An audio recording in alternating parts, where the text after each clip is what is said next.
Yo'q, hamma dorilarga sut bilan mumkin emas, chunki sut dorining ta'sirini kesib tashlashi mumkin.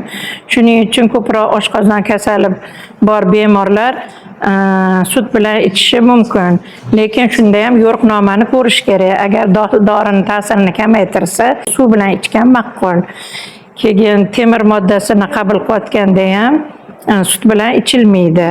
Chunki u ham ta'siri kuchini kamaytiradi.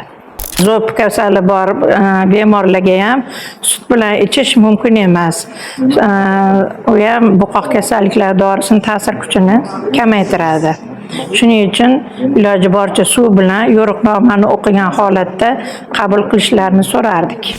Yosh bolalarga ham parasetamol dorisini ichirishda, keyin sirop dorilarini ham ichirishda sut bilan ichirsa bo'ladi.